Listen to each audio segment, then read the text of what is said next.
Hello and welcome to SPMIS Academy. Today we'll analyze important newspaper articles of 16th December 2025.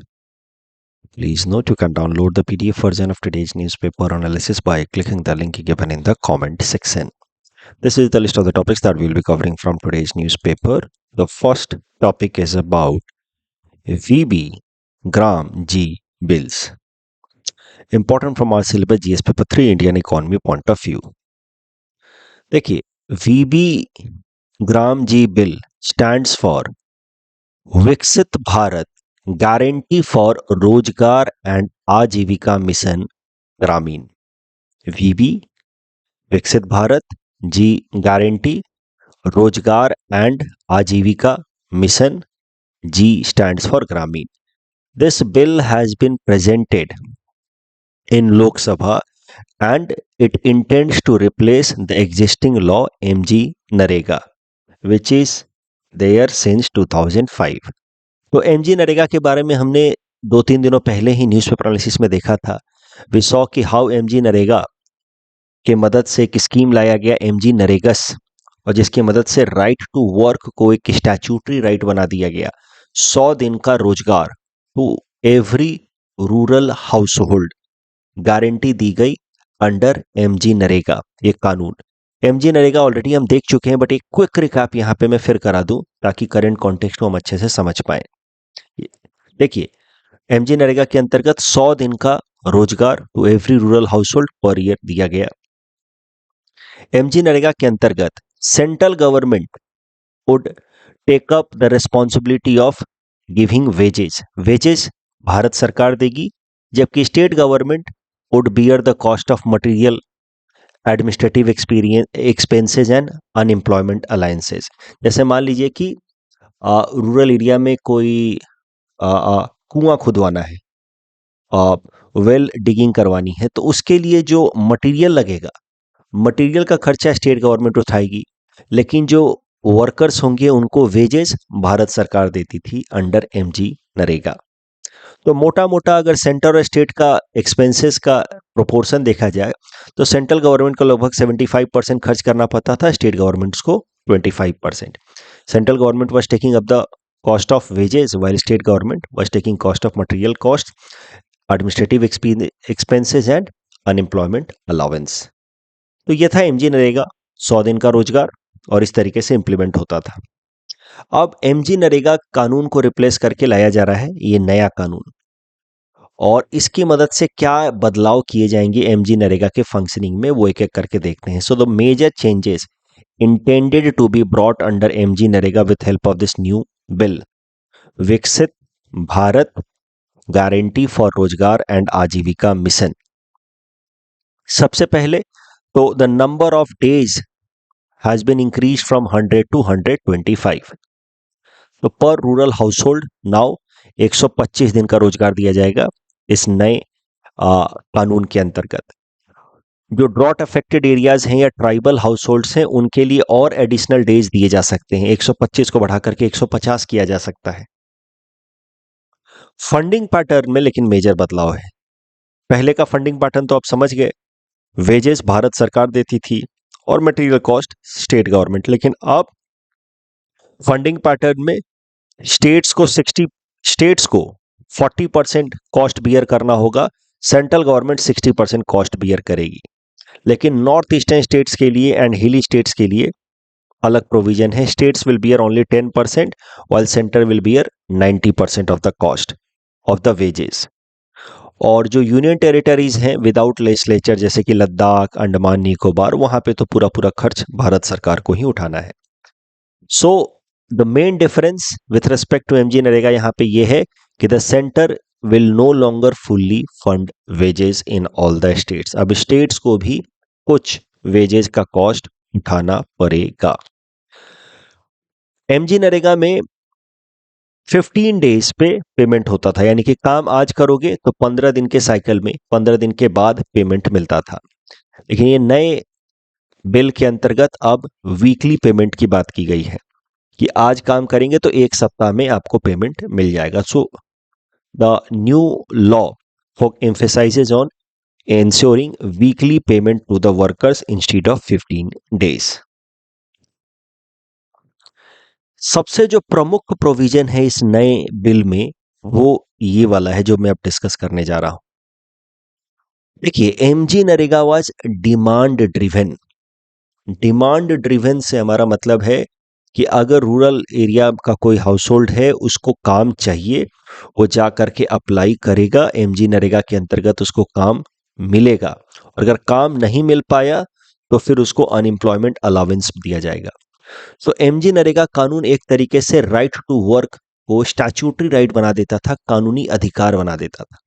Demand, अगर demand होगा तो सरकार को नौकरी या काम देना ही होगा। That was provision under MG NREGA. But this new law which is still in the form of bill, अब ये बिल पास होगा तो कानून बनेगा, it intends to make this scheme employment guarantee scheme supply driven scheme. मतलब सरकार जब जब इस स्कीम के अंतर्गत रोजगार के मौके देगी तभी लोग रोजगार अवेल कर सकते हैं। क्या मुद्दा है, थोड़ा डिटेल में समझते हैं। देखिए, centre will fix state wise annual allocation. तो भारत सरकार ओवरऑल इस नए स्कीम के लिए, अब तो एमजी नरेगा नाम भी नहीं रहेगा, नाम रहेगा वीबी ग्राम जी योजना। तो इस नए स्कीम के लिए भारत सरकार ओवरऑल फंड एलोकेट करेगी। मान लीजिए बजट में अनाउंस हुआ कि वीबी ग्राम जी योजना के अंतर्गत भारत सरकार 80,000 करोड़ रुपए खर्च करेगी इन एंटायर ईयर। तो पूरे देश भर में 80,000 करोड़ रुपए भारत सरकार खर्च करेगी। अब स्टेट वाइज किस स्टेट को ज्यादा मिलेगा, किस स्टेट को कम मिलेगा, वो भी तय किया जाएगा on basis of a criteria. वो क्राइटेरिया अभी पूरी तरीके से इस बिल में बताया नहीं गया है, लेकिन एक क्राइटेरिया रखा जाएगा, जैसे कि पॉपुलेशन का, पॉवर्टी, अनएम्प्लॉयमेंट, उसके बेसिस पे तय किया जाएगा कि किस स्टेट को कितना फंड मिलेगा। तो भारत सरकार इस तरीके से, कैसे फाइनेंस कमीशन में होता है कि हर एक स्टेट का अपना फंड एलोकेट कर दिया जाता है, वैसा ही कुछ। तो भारत सरकार इस तरीके से ओवरऑल इस स्कीम में एक साल में कितने पैसे खर्च होंगे पहले वो तय कर देगी, और फिर स्टेट वाइज किस स्टेट में कितना पैसा भारत सरकार खर्च करेगी वो तय किया जाएगा on the basis of some criteria. अब उतना ही पैसा खर्च होगा, उससे जितने रोजगार क्रिएट होंगे होंगे उसके आगे अब भारत सरकार won't be answerable to give more jobs.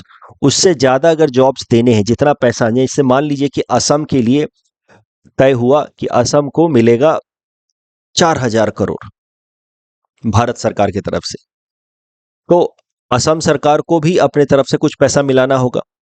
10% Assam सरकार को देना है, 90% सेंट्रल गवर्नमेंट को देना है, क्योंकि Assam comes in this category. तो टोटल मान लीजिए कि असम के लिए भारत सरकार की तरफ से आया 4,000 करोड़ और असम सरकार ने अपने तरफ से मिलाए 400 करोड़। तो टोटल 4,400-4,500 करोड़ का बजट बनेगा इस स्कीम में। अब उतना ही पैसा खर्च किया जाएगा इस स्कीम के अंतर्गत लोगों को रोजगार देने के लिए। उससे ज्यादा अगर खर्च करने की जरूरत पड़ गई तो पूरा का पूरा खर्चा स्टेट गवर्नमेंट उठाएगी, भारत सरकार उसके आगे का खर्च नहीं उठाएगी। सो ये जो नया प्रोविजन है इट इज सप्लाई ड्रिवन। हम इतना ही, सप्लाई ड्रिवन का मतलब सरकार कह रही कि हम इतना ही नौकरी देंगे, इतनी ही सप्लाई कर सकते हैं, उसके आगे की जरूरत होगी तो अब स्टेट गवर्नमेंट्स देखेगी। MG NREGA was open ended, वहां पे जितने लोग को रोजगार चाहिए सबको देना है।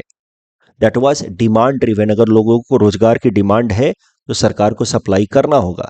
ये जो नया इनिशिएटिव है ये पूरे के पूरे इस वो राइट टू वर्क को सप्लाई ड्रिवन बना रहा है। तो कहीं ना कहीं नाउ एमजी नरेगा में right to work was a statutory right, आपका कानूनी अधिकार था अगर आप रूरल एरिया में रहते हैं तो, कि आपको रोजगार मिले ही मिले। अब now right to work under this new law will no longer remain a statutory right, कानूनी अधिकार नहीं होगा। It will depend on the discretion of the government. अगर सरकार के पास फंड है तो फिर आपको मिलेगा रोजगार, नहीं तो नहीं मिलेगा। अच्छा, एक और बात है कि अब सारे रूरल एरियाज में स्कीम एप्लीकेबल नहीं होगा, ओनली सेलेक्टेड रूरल एरियाज में this scheme will be applicable. So employment under this new initiative will be provided only in rural areas notified by the center. तो जो प्रमुख प्रोविजन है वो यहाँ लिखे हुए हैं, shift from MG NREGA to VB gram G bill. Right based employment guarantee पहले था एमजी नरेगा में, अब होगा supply driven employment and livelihood scheme.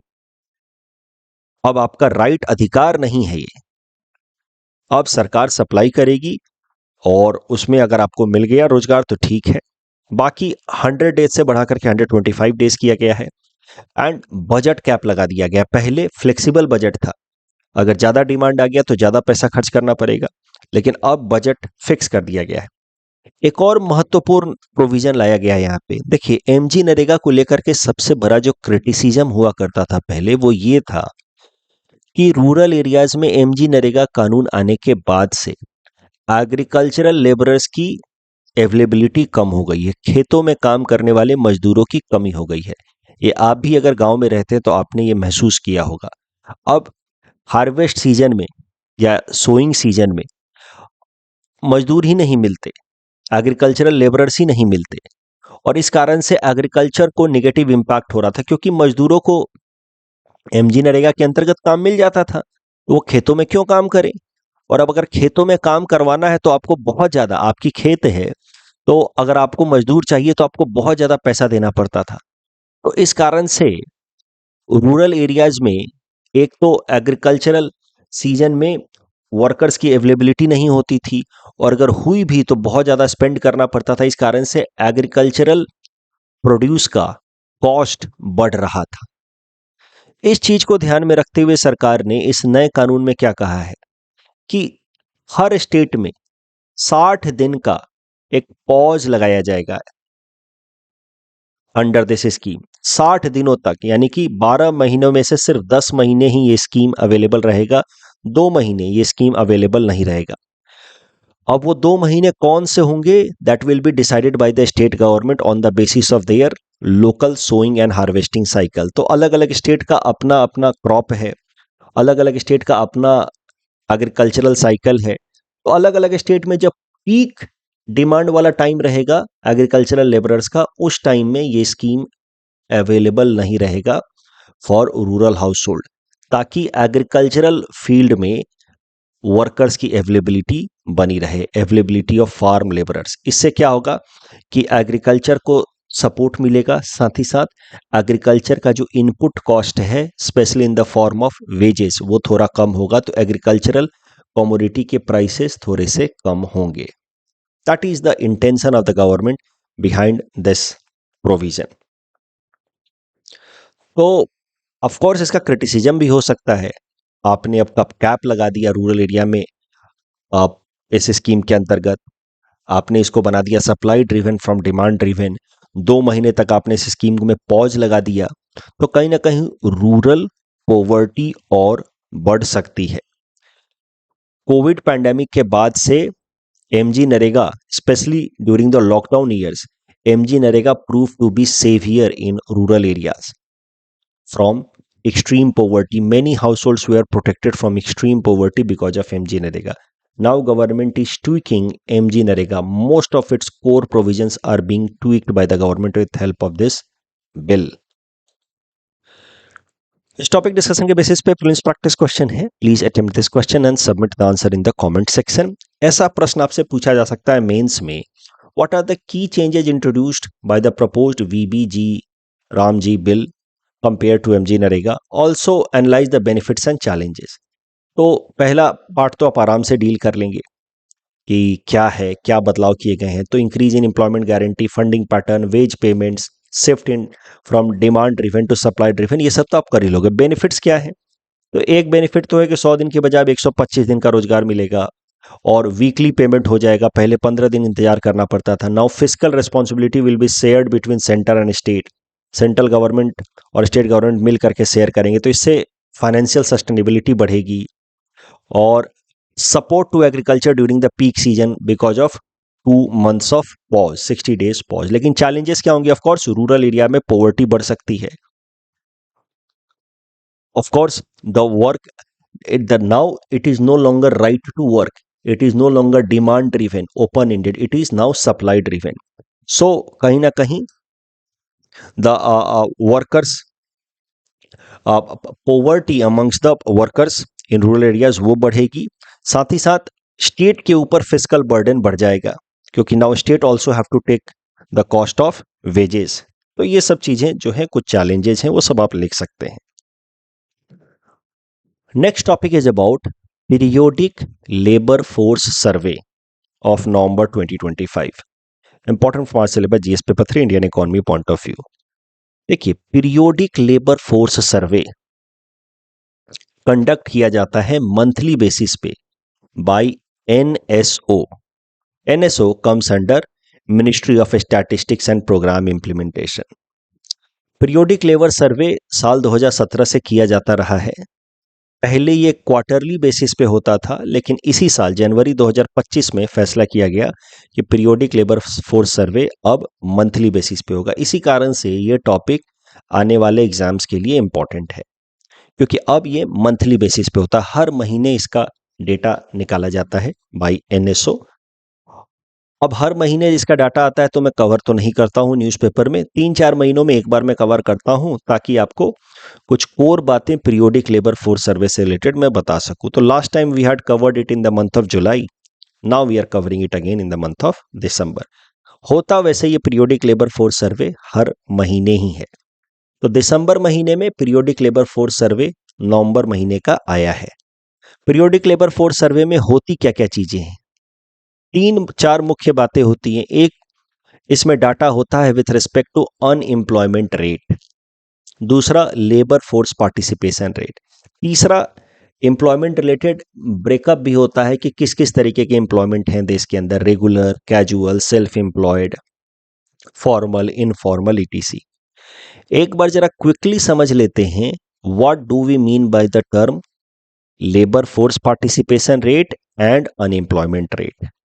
तो ये दो टर्म एक बार समझ लेते हैं। वैसे हमने जुलाई महीने में भी समझा था, एक बार यहां फिर से रिवाइज कर लेते हैं। देखिए, अगर हमारे देश के अंदर मान लीजिए कि वर्किंग एज पॉपुलेशन, यानी कि 15 साल से लेकर के 64 साल के उम्र के बीच में 100 करोड़ लोग हैं,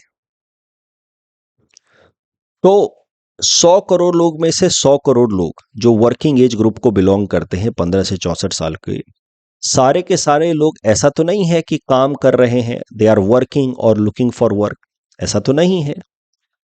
तो कितने प्रतिशत लोग या तो काम कर रहे हैं या काम ढूंढ रहे हैं, वो डिफाइन करता है लेबर फोर्स पार्टिसिपेशन रेट।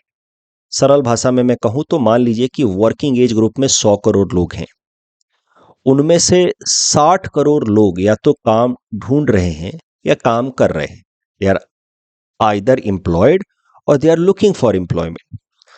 तो कहा जाएगा कि हमारे देश का लेबर फोर्स पार्टिसिपेशन रेट 60% है। जितने लोग काम ढूंढ रहे हैं या काम कर रहे हैं, लेबर फोर्स पार्टिसिपेशन रेट हो गया 60%। तो ठीक है, अब 60 करोड़ लोग या तो काम कर रहे हैं, नहीं तो काम ढूंढ रहे हैं। उनमें से भी कितने लोग एक्चुअली काम कर रहे हैं और कितने लोग काम ढूंढ रहे हैं, इसके बेसिस पे तय होता है अनएम्प्लॉयमेंट रेट। तो मान लीजिए कि 60 करोड़ में से 54 करोड़ लोग ऑलरेडी काम कर रहे हैं, 6 करोड़ लोग ऐसे हैं जो अभी अनएम्प्लॉयड हैं, वो एक्टिवली काम ढूंढ रहे हैं। Unemployment rate will be 6 crore जो लोग अनएम्प्लॉयड हैं divided by overall labour force, that is 60 crore multiplied with 100, that is 10%। तो 100 करोड़ लोग हैं वर्किंग एज ग्रुप में, उसमें से सिर्फ 60 करोड़ लोग ही या तो काम कर रहे हैं या काम ढूंढ रहे हैं, तो labour force participation rate is 60%। उन 60 करोड़ लोगों में से 6 करोड़ लोग अभी भी बेरोजगार हैं, 54 करोड़ लोगों को जॉब मिली हुई है, तो अनएम्प्लॉयमेंट रेट विल बी 10%। तो ये दो मुख्य डेटा पब्लिश होता है हर महीने labour force participation periodic labour force सर्वे में। तो नवंबर महीने का जो पीरियोडिक लेबर फोर्स सर्वे रिलीज किया है एनएसओ ने, उसके की डेटा देखते हैं। अनएम्प्लॉयमेंट रेट 4.7% है, यानी कि जितने लोग भी लेबर फोर्स में हैं, यानी कि काम करना चाहते हैं या काम कर रहे हैं, उनमें से 4.7% लोगों को अभी जॉब नहीं मिल पा रही है। 4.7% people in the labor force are actively looking for job but they are not able to get job. तो unemployment rate is 4.7%, labour force participation rate is 55.8%। यानी कि देश में जितने लोग भी वर्किंग एज ग्रुप में हैं उसमें से सिर्फ 55.8% लोग ही या तो काम कर रहे हैं, नहीं तो काम ढूंढ रहे हैं। अब अगर इसका ब्रेकअप देखा जाए तो overall labour force participation rate तो 55.8% है, बट रूरल एरिया में लेबर फोर्स पार्टिसिपेशन रेट है 58.8%, अर्बन एरिया में है 50.5%। यानी कि इससे यह पता चलता है कि रूरल एरियाज में लोग ज्यादा काम कर रहे हैं। जो वर्किंग एज ग्रुप के लोग हैं उनका participation rate in labour force is higher in rural areas as compare to urban areas. अगर female labour force participation rate की बात की जाए तो overall female labour force participation rate is 35%। यानी कि जितनी भी विमेन वर्किंग एज ग्रुप में हैं उनमें से सिर्फ 35% विमेन ही या तो काम कर रही हैं, नहीं तो काम ढूंढ रही हैं। उसमें भी अगर rural female labour force participation rate की बात की जाए तो वो लगभग 40% के आसपास है। Overall female labour force participation rate 35% के आसपास है। इसका मतलब अर्बन एरिया में female labour force participation rate 30% के आसपास होगा। जब ओवरऑल है 35, रूरल एरिया में है 40, तो अर्बन एरिया में 40 होगा। इससे एक बड़ी महत्वपूर्ण बात हमें पता चलती है। आप ऊपर ऊपर से सोचेंगे तो हो सकता है कि उल्टा गैस कर बैठे, लेकिन इंडियन इकोनॉमी से संबंधित एक महत्वपूर्ण बात यह पता चलती है कि rural areas contribute more in employment activities as comparison with urban areas. तो rural employment is the main contributor to employment generation. But problem क्या है कि rural employment is informal, low productivity. ज्यादातर लोग सेल्फ एम्प्लॉयड हैं, कोई छोटी सी दुकान खोल के बैठा है, कोई जूते सिल रहा है, कोई कपड़े सिल रहा है। तो रूरल एरियाज में एम्प्लॉयमेंट पार्टिसिपेशन रेट ज्यादा है, लेकिन रूरल एरियाज में जो प्रोडक्टिविटी है, स्किल है, वो कम है। इस डिस्कशन के बेसिस पे with respect to contribution towards employment coming from rural and urban area, मैंने ये प्रीलिम्स प्रैक्टिस क्वेश्चन आपको दिया है। Please attempt this question and submit the answer in the comment section.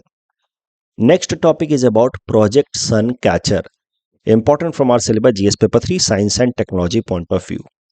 Google के सीईओ सुंदर पिचाई जी ने announce किया है एक लॉन्ग टर्म प्रोजेक्ट जो गूगल लेकर के आ रहा है, जिसका नाम है प्रोजेक्ट सन कैचर। प्रोजेक्ट सन कैचर की मदद से स्पेस के अंदर satellite based data centres launch किए जाएंगे। सैटेलाइट के ऊपर डेटा सेंटर्स को इंस्टॉल करके स्पेस में लॉन्च किया जाएगा। इसका पहला 2 प्रोटोटाइप अर्ली 2027 में लॉन्च हो जाएगा और फिर ग्रेजुअल तरीके से इसको और स्केल अप किया जाएगा और बहुत सारे satellite based data centres space में लॉन्च किए जाएंगे by Google under its Project Suncatcher. इसमें जो टेंसर प्रोसेसिंग यूनिट्स हैं, टीपीयूज बेस्ड सैटेलाइट कॉन्स्टेलेशंस को लॉन्च किया जाएगा स्पेस में। देखिए टीपीयू क्या होता है वो भी समझ लेते हैं। देखिए टीपीयू से पहले सीपीयू की बात करते हैं, जो हम सब समझते हैं। CPU is used in computing device for general computing. तो हमारे लैपटॉप्स में या डेस्कटॉप के अंदर मेनली क्या लगा रहता है? सीपीयू लगा रहता है। उसमें फिर प्रॉपर ग्राफिक्स डिजाइनिंग वगैरह अगर करनी है, पैरेलल कंप्यूटिंग एंड ग्राफिक्स दोनों को करना है, तो सीपीयू के साथ साथ क्या होगा? जीपीयू होगा। अब क्या है, अगर एआई बेस्ड या machine learning, CPU general computers के लिए, जीपीयू जहां पे ग्राफिक्स भी करना है और पैरेलल कंप्यूटिंग भी करना है, वहां पे होगा GPU. AI and machine learning activities के लिए हमें हायर लेवल ऑफ प्रोसेसिंग चाहिए। उसके लिए गूगल ने डेवलप किया है TPU, special computer chips made by Google specifically for artificial intelligence and machine learning task. तो इस तरीके के टीपीयू बेस्ड प्रोसेसर्स सैटेलाइट पे उनको माउंट करके उनको लॉन्च किया जाएगा स्पेस में और उनकी एक कॉन्स्टेलेशंस ग्रुप बनाई जाएगी by Google under its Project Suncatcher. और ये जो सैटेलाइट बेस्ड टीपीयूज हैं, they will be connected with ground based data centre through optical laser links. They will be connected with each other also through optical laser links for fast computation. ये है Project Suncatcher. सवाल यह है कि why data centres are needed in space. तो देखिए, earth के ऊपर AI is rising at fast pace. जितना एआई राइज होगा, मशीन लर्निंग राइज होगी, उतनी ज़्यादा डेटा सेंटर्स की ज़रूरत होगी, क्योंकि AI mainly works on data. Data के बेसिस पे ही एआई प्रोसेसिंग करके हमें आउटपुट देता है। तो एआई राइज के लिए data centres are necessary at the back end. अब डेटा सेंटर्स की समस्या क्या है कि वहाँ पे इतने सारे डेटा जो हैं वो प्रोसेस होते हैं कि उसके लिए बहुत ज़्यादा इलेक्ट्रिसिटी कंजम्पशन की ज़रूरत होती है। इलेक्ट्रिसिटी कंजम्पशन बढ़ेगा तो फॉसिल फ्यूल बर्निंग बढ़ेगी, जिससे ग्लोबल वार्मिंग हो सकता है और फास्ट हो सकता है। उसके अलावा ये जो डेटा सेंटर्स हैं, यहाँ पे जब बहुत फास्ट प्रोसेसिंग होती है, बहुत ज़्यादा इलेक्ट्रिसिटी कंजम्पशन होता है, तो डेटा सेंटर्स बहुत जल्दी जल्दी हीटेड भी होते हैं, गर्म भी होते हैं। तो उनको कूल डाउन करने के लिए बहुत सारा वाटर रिक्वायर्ड होता है, तो वाटर का वेस्टेज भी होता है। तो इन सब कारणों से माना जा रहा है कि एआई के राइज के साथ जो डेटा सेंटर्स राइज हो रहे हैं in numbers, that is leading to negative impact on environment, it is leading to rising carbon footprint। उसका सॉल्यूशन हो सकता है प्रोजेक्ट सनकैचर जैसे इनिशिएटिव। इसमें इलेक्ट्रिसिटी रिक्वायरमेंट कम होगी, क्योंकि these TPUs, these satellites will work with help of solar energy, और इनको कूल करने के लिए हमें वाटर की भी जरूरत नहीं पड़ेगी। तो environmental stress on the earth will reduce because of rise of AI. AI तो बढ़ेगा, लेकिन उसके लिए डेटा सेंटर्स हम अर्थ के बजाय स्पेस में लगा देंगे। बट अभी इस प्रोजेक्ट सन कैचर में बहुत सारे चैलेंजेस हैं। एक तो चैलेंज होगा रेडिएशन टॉलरेंस का, अलग अलग तरीके के कॉस्मिक रेडिएशंस को क्या ये टॉलरेट कर पाएंगे ये सैटेलाइट्स। लेटेंसी इश्यूज, ठीक है आप लेजर बीम्स का इस्तेमाल करेंगे डेटा ट्रांसफर करने के लिए, लेकिन फिर भी डिले तो होगा ही इंफॉर्मेशन शेयर करने में। कोऑर्डिनेशन इश्यूज तो होंगे ही तमाम जो डेटा सेंटर्स हैं उनके आपस में। And most important legal issues. 1967 का जो ट्रीटी है, United Nations outer space treaty, it says that outer space can not be claimed by any one particular nation या ऑर्गेनाइजेशन। तो ये जो प्रोजेक्ट सन कैचर है ये लीगली भी क्वेश्चन किया जा सकता है, specially in line with 1967 UN outer space treaty. तो इन सब पर्सपेक्टिव से इसको चैलेंज फेस करने को मिल सकता है। टॉपिक के बेसिस पे प्रीलिम्स प्रैक्टिस क्वेश्चन है, please attempt this question and submit the answer in the comment section. Next topic is about 2025 ICEP prize, international centre for theoretical physics prize of 2025। Prelims perspective से important हो सकता है, देख लीजिए। 2025 का international centre for theoretical physics prize has been given to Indian scientist तिथास चंदा and इस्तिथादी रॉय। ये जो ICTP प्राइज है, it is given by Abdul Salam international centre for theoretical physics. ये मेनली उन साइंटिस्ट को दिया जाता है who come from developing countries. This prize has been founded by Nobel laureate Abdul Salam, और इस प्राइज को कॉन्स्टिट्यूट करने के पीछे मेन लक्ष्य ये है कि डेवलपिंग कंट्रीज के अंदर फिजिक्स, थ्योरेटिकल फिजिक्स की दुनिया में इंटरेस्ट को डेवलप किया जाए, मैथमेटिक्स एंड फिजिक्स की दुनिया में इंटरेस्ट डेवलप किया जाए, ताकि डेवलपिंग कंट्रीज के लोग भी ज़्यादा से ज़्यादा नोबेल प्राइज जीत पाएँ। सो उसके पीछे यही लक्ष्य है। अब्दुल सलाम साहब ने इस प्राइज को, International centre for theoretical Physics centre को लॉन्च किया, और उस सेंटर के अंतर्गत International centre for theoretical physics prize दिया जाता है। And this prize is given to the scientist from developing countries, और भारत के साइंटिस्ट को मिला है, इस कारण से ये न्यूज में है। इस टॉपिक के बेसिस पर प्रीलिम्स प्रैक्टिस क्वेश्चन है, please attempt this question and submit the answer in the comment section. PACS silica initiative से रिलेटेड जो प्रश्न था उसमें ऑफ कोर्स दूसरा स्टेटमेंट गलत है, India is not member of PACS silica, पहला स्टेटमेंट सही है। NHRC से रिलेटेड देखिए, जो मैंने क्वेश्चन फ्रेम किया था उसमें ऑप्शंस मैंने थोड़े गलत दे दिए थे, तो मैं उसको थोड़ा ठीक कर रहा हूं।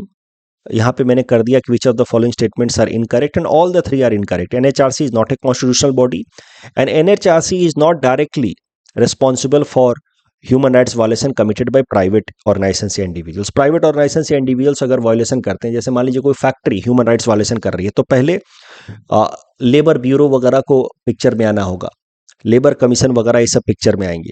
सीधा सीधा NHRC पिक्चर में नहीं आता है। NHRC mainly deals with the human right violation done by government organisations, and if government organisation fail to address a issue being done in private organization, then NHRC comes into picture. So second statement is also wrong.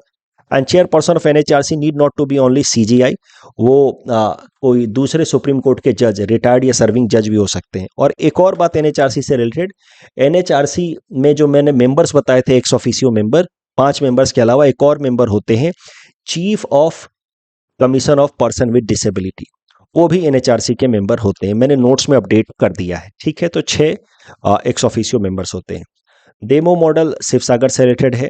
And this award CV Raman तो हिमंता बिश्व शर्मा साहब को मिला है। That's all from our side for today. Thanks for watching.